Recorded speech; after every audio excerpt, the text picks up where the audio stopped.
Okay. Is there something on how to do war? Because I need that. Oh, sorry. You didn't see any of that. Well, some interesting things going on in the world right now. Trump bombed Iran. This is pretty interesting. You know, America's said we were going to bomb Iran for, well, the better part of the last 30 years. Ever really since the Shah fell back in the 70s. We haven't really cared too much for Iran existing in its current regime, at least as officially in the United States. But Trump actually did it. I was completely surprised. I didn't think he'd do it. And, I spent the last couple days kind of conflicted about it. I really don't want to jump into another war. Trump's pretty good about not doing that. And maybe he will keep us out of it. Although bombing a country usually isn't a good way to do that. But, yeah. Gosh, I'm out of words. But, there's an article here I want to take a look at that I thought kind of summed this up really well, and I have a good opinion about it here. So this is at the Daily Mail, and this is the title. How Donald Trump Fooled the World and Outwitted Iran with Bold Misdirection Before Nuclear Strikes. Basically, Trump did give them 2 weeks to, hey, don't make nuclear weapons. And he threw that away in a couple days. Used B-2 bombers to blow up the place. Now, here's one thing I thought was interesting, and let me see here. The statement is used to lull Iran into a false sense of security. I don't know if that's true. Maybe. Trump is brilliant. If this was all part of his plan, was like, hey, look, let's just bomb them now. They'll never see it coming. I mean, they didn't see it coming. To be fair, Israel pretty much already cleared the skies. They had pretty much already said, hey, look, if you want to fly in here and bomb the place, there's no one that can really stop you. And B-2 bombers fly so high and so stealthy that you're unlikely to ever see it. By the time you figure out you were bombed, the plane's already out of the country. But there's one thing here. All right, here we go.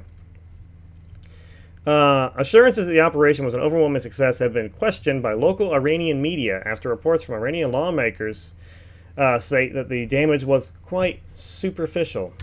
Okay, if you're trying to build a bomb and you still have the equipment there and the enemy failed, you don't tell them.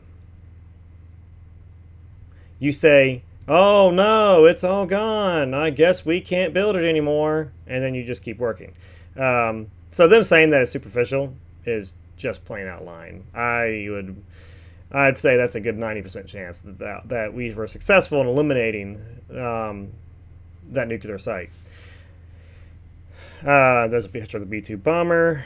They use bunker busting bombs, which is the whole reason we were here. We were pretty much the only country in the world that has that bomb, which is designed to penetrate through concrete, through rock. No one else really has them. We do. And okay, sorry, this is kind of hilarious. They refer to Trump as a taco. Trump always chickens out. That's funny. That's funny. Trump's handling of Ukraine ironically helped this, where he's given Russia deadlines, and Russia's like, screw that, we're not going to do it, and nothing ever happens. Well, Trump used that to his advantage. The fact that Russia said no, well, Iran's just going to think I'm not going to do anything. Well, I'm going to go do something. It surprised me. So the Daily Mail has reported, I'm not going to read this whole thing here. Daily Mail has reported that the B-2 bombers flew in 2 different directions from their base in Missouri to throw off the Iranians should they realize that they're flying anywhere. And that seemed to have worked. Although, to be fair, I don't think Iran has much of a missile defense system that's functioning at the moment, thanks to Israel. Israel kind of took out just about everything and probably did that on purpose. I would say there's a good chance that we were in communication with Israel saying, you do this, we'll do that. I'm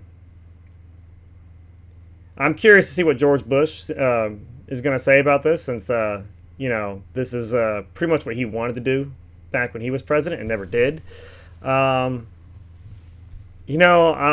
said before I was conflicted over whether or not I think this is a good or bad decision. One of the things that helps is knowing that this is not a... They're building a bomb. That's the whole point. They are building a bomb. It's a...